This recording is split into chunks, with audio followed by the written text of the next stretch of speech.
BBM naik, telur naik, cabai naik. Ntar tiba-tiba yang turun Imam Mahdi. Tapi harga iPhone nggak naik. Terima kasih untuk Tokopedia yang udah sponsorin video ini.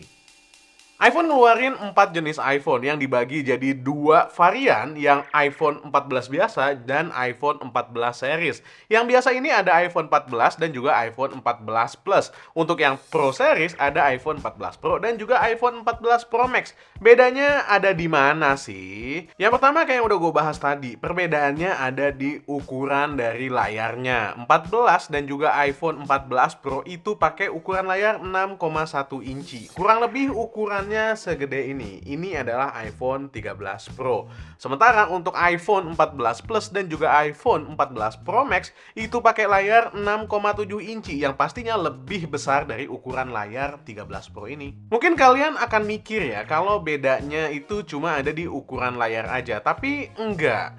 Perbedaan signifikan itu ada di spesifikasi layarnya, karena iPhone 14 Pro dan juga iPhone 14 Pro Max itu pakai layar dengan teknologi yang lebih tinggi daripada si iPhone 14 dan juga iPhone 14 Plus. Misalnya, hal yang paling sederhana itu dalam hal kecerahan atau brightness. iPhone 14 dan juga iPhone 14 Plus itu mendukung kecerahan sampai dengan 800 nits. Sebuah angka yang cukup besar. 800 nits itu masih bisa banget untuk dipakai di luar ruangan. But guess what? iPhone 14 Pro dan juga iPhone 14 Pro Max itu mendukung kecerahan 1600 nits bahkan sampai 2000 nits ketika berada langsung di bawah sinar matahari. Insane, gila. Itu dari sisi kecerahan ya. Dari sisi kecepatan refresh rate juga beda. Untuk iPhone 14 dan juga iPhone 14 Plus, refresh rate-nya ini hanya mendukung di angka 60 Hz aja. Sementara untuk iPhone 14 Pro dan juga iPhone 14 Pro Max, dia mendukung sampai dengan 120 Hz. Yang dikasih nama ProMotion sama Apple. Bukan promotion naik jabatan, beda lagi. Layar di iPhone 14 Pro dan juga iPhone 14 Pro Max ini juga sebuah layar baru, layar LTPO yang dukung sampai dengan 1 Hz. Fungsinya buat apa? Salah satu fungsinya paling utama itu adalah untuk always on display. Ya, always on display ini adalah sesuatu yang sering banget dicengin ke iPhone oleh para pengguna Android. Kenapa? Karena iPhone baru masang always on display di iPhone 14. Kelamaan. Always on display yang ada di Apple ini, dia bukan cuma nunjukin jam dan juga notifikasi, tapi kalian bisa lihat jam, notifikasi, widgets, kegiatan-kegiatan lain yang kalian pasang ya di widgets itu, pokoknya ada widgetsnya lah, dan juga wallpapernya. Hanya saja yang ngebedain ketika always on display itu nyala, layarnya ini jadi punya refresh rate 1 Hz aja untuk menghemat energi, jadinya baterainya nggak cepat habis. Nah, ngomong-ngomong soal baterai ya, seperti biasa Apple tuh nggak ngasih tahu berapa kapasitas baterai di iPhone 14 dan juga iPhone 14 Pro, 14 Plus dan juga 14 Pro Max itu nggak dikasih tahu. Beda sama produsen Android yang ngasih tahu 5000 mAh, 5500 mAh, 10 juta mAh gitu ya. Apple tuh nggak pernah ngasih tahu, tapi kalau kita buka websitenya Apple, mereka tuh ngasih contoh. Kayak misalnya bisa menonton video playback sampai dengan 29 jam, sampai dengan 23 jam. Nah, yang pastinya sampai kita bisa nyobain unitnya langsung dipegang, dipakai hari-hari, gua nggak bisa tahu ya seberapa bagus battery life dari si iPhone 14 series ini. Yang jelas jangan terkecoh sama ukuran badan. Kalian pasti berasumsi semakin kecil badannya, maka baterainya akan semakin lebih cepat habis. Dan semakin besar badannya, baterainya akan semakin awet. Nggak gitu juga. Soal gede dan kecil ini juga sebenarnya ngaruh ya sama beberapa orang. Kayak gua misalnya, gua menggunakan iPhone 13 Pro dan ngerasa kalau handphone ini tuh berat banget. Padahal ini 13 Pro loh, apalagi yang pakai 13 Pro Max ya. Nah, 14 dan 14 Plus serta 14 Pro dan 14 Pro Max juga kayaknya bakalan kayak begitu. Apalagi dari bahannya aja nih udah beda. 14 dan 14 Plus punya frame aluminium, sementara yang Pro Series itu punya frame stainless steel. Stainless steel itu pastinya lebih berat daripada aluminium. Di website Apple juga disebut berat iPhone 14 itu 172 gram dan iPhone 14 Pro itu ada di 206 gram. Padahal ukurannya sama-sama 6,1 inci. Dan juga untuk iPhone 14 Plus itu beratnya di 203 gram dan 14 Pro Max itu di 240 gram. Bayangin lo ke warung beli gula seperempat kilo, abis itu lo kantongin tiap hari. Terus tuh gula digini-giniin.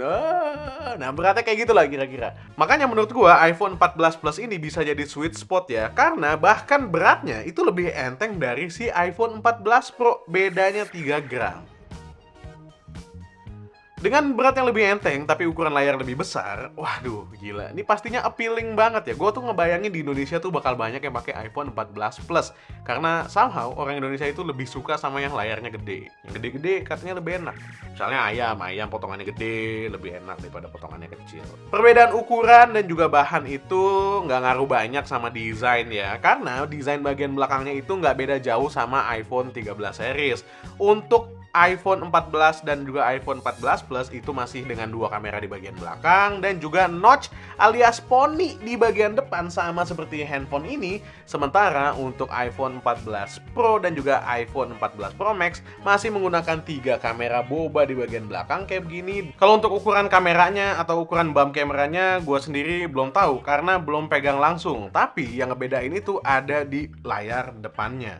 Yang ngebedain itu ada di 14 Pro dan juga 14 Pro Max. Dan ini jadi sesuatu yang exciting banget dan bisa kalian pertimbangkan banget. iPhone 14 Pro dan 14 Pro Max ini pakai desain tompel alias pitak yang dikasih nama Dynamic Island. Yoi, Dynamic Island, hula hula. Dynamic ini menurut gue salah satu hal yang keren karena ketimbang ngecilin pitak di bagian depan ya, itu sama Apple malah di-embrace, dideketin, malah dimanfaatin untuk menampilkan banyak hal. Dynamic Island ini bisa nampilin notifikasi, bisa nampilin activity, keren lah pokoknya lah, sumpah. Ini Dynamic Island ini yang bikin gua tuh langsung excited ketika ngantuk-ngantuk nonton Apple event kemarin. Good. Sekarang produsen Android tuh pasti ada yang mikir, kok kemarin nggak kepikiran ya? Harusnya gua duluan bikin kayak gini ya. Dan produsen yang lain sekarang lagi mikir, kita tiru apa ya? Dynamic Island ini adalah tempat untuk Face ID, sensor-sensor, dan juga kamera depan. Nah, ngomong-ngomong kamera depan, semua lini iPhone 14 series itu dapat update kamera depan yang cukup signifikan, meskipun nggak kelihatan, yaitu autofocus. Sampai saat ini gue bahkan nggak ngeh loh kalau iPhone 13 Pro itu nggak punya autofocus di kamera depannya. Padahal hasil foto dengan kamera depannya itu udah bagus-bagus aja ya, apalagi ketika nanti dia udah dapat autofocus. Untuk resolusinya sendiri masih tetap ada di angka 12 megapiksel, nggak ditambahin, jadinya kayak begitu aja. Dan yang ngebedain itu adalah untuk iPhone 14 Pro dan juga iPhone 14 Pro Max. Di kamera belakangnya, karena lensa utama iPhone 14 Pro dan 14 Pro Max ini dapat bump resolusi yang lumayan, yaitu 48 megapiksel dengan quad pixel sesuatu namanya. Intinya itu adalah pixel binding yang menggabungkan 4 pixel sekaligus menjadi 1 pixel sehingga dia bisa menghasilkan resolusi yang lebih tinggi. Sebuah teknologi yang sebenarnya sudah dipakai di Android sejak dahulu kala. Tapi nggak tahu, kadang-kadang Apple kan suka begitu ya, terlambat tapi ngasih hasil yang lebih maksimal ketimbang Android. Ya mudah-mudahan aja emang beneran maksimal kali ini. Untuk iPhone 14 yang biasa dan iPhone 14 Plus juga sebenarnya ada perubahan sih di lensanya, yaitu menggunakan bukaan lensa f1.6. Dari tahun lalu itu pakai bukaan lensa f1.7. Ya nggak beda jauh sih. Dan kali ini 48 megapikselnya itu bisa dipakai untuk ngambil gambar Pro RAW. Jadinya Pro RAW 48 megapiksel. Wis, nice buat kalian yang suka ngambil foto-foto RAW dan ngewarnain sendiri. Tapi nggak usah khawatir, nggak usah kecil hati buat kalian yang berniat beli iPhone 14 dan 14 Plus, karena keempat seri iPhone 14 ini dapat update Photonic Engine, sebuah update software dari Apple yang dia bilang dia akan memaksimalkan low light jadi lebih bagus lagi. Apple sih ngasih klaim kalau dengan Photonic Engine semua kamera itu bisa lebih bagus low lightnya 2 kali lipat kecuali satu, lensa ultra wide. Kenapa? Karena ultra wide-nya dikasih 3 kali lipat. Di sektor video juga kalian bisa menggunakan Action Mode untuk semua seri iPhone 14. Action Mode ini ngasih stabilisasi yang lebih stabil lagi, padahal nggak pakai mode Action Mode juga sebenarnya hitungannya udah lebih stabil ya. Let's see lah nanti hasilnya itu kayak gimana, gue juga penasaran sama si Action Mode ini. Cinematic Mode yang hadir di iPhone 13 series juga muncul di iPhone 14 series. Cuma bedanya kalau 13 series itu hanya untuk 1080p 30 fps, di 14 series itu bisa sampai 4K 24 fps. Video ini disponsori sama Tokopedia, tempat langganan gua beli semua hal tentang Apple. Mulai dari MacBook Pro, iPad mini, iPad Pro, sampai MacBook Air dan juga iPhone. Buat kalian yang emang pengen beli barang-barangnya Apple, tapi pengen toko yang terpercaya, kalian bisa aja langsung klik link yang ada di bawah, itu mengarah langsung ke e-commerce-nya Tokopedia.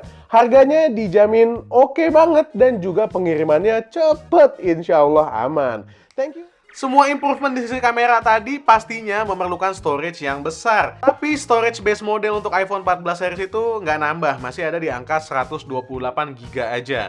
Nah, kalau kalian adalah orang yang bakal ngambil banyak gambar ProRAW, bakal ngambil video ProRes, bakal ngambil video 4K 24 cinematic, pastinya 128 GB itu akan mepet banget lah buat kalian. Ya, consider untuk ngambil minimal 256 atau bahkan sampai ke 1 TB kalau emang kalian adalah heavy user kamera dari si iPhone 14 series, terutama iPhone 14 Pro dan juga iPhone 14 Pro Max. Anjir, berapa harganya itu 1 TB ya? Yang terakhir itu adalah chipset. SoC-nya untuk iPhone 14 dan juga iPhone 14 Plus, Apple tuh nggak ganti SoC-nya, kurang ajar emang dia. iPhone 14 dan 14 Plus itu masih menggunakan A15 Bionic dengan 5 core GPU aja. Itu adalah A15 Bionic yang ada di iPhone 13 Pro ya. Jadinya beda sama si iPhone 13. Meskipun dalam hari-hari pastinya nggak akan berasa bedanya karena masih sama-sama cepet. Sementara untuk iPhone 14 Pro series itu dapat A16 Bionic dengan 4 nanometer proses dan 6 core CPU, dan GPU dapat 50% memory bandwidth lebih tinggi dibandingkan A15 Bionic. Ya, pastinya sih secara performance akan beda ya antara iPhone 14 dan 14 Plus dengan iPhone 14 Pro dan juga iPhone 14 Pro Max. Cuma seberapa banyak bedanya, gua rasa nggak akan terasa terlalu signifikan kalau kalian adalah pengguna biasa, bukan power user yang emang manfaatin iPhone ini buat kerja berat misalnya. Oke. Sekarang kalian harusnya udah bisa menentukan ya, iPhone yang mana yang cocok untuk keperluan kalian. Pastinya secara harga itu yang Pro dan Pro Max itu lebih mahal daripada iPhone 14 biasa dan juga iPhone 14 Plus. Pada saat video ini dibuat, harganya tuh belum ada ya yang resmi di Indonesia.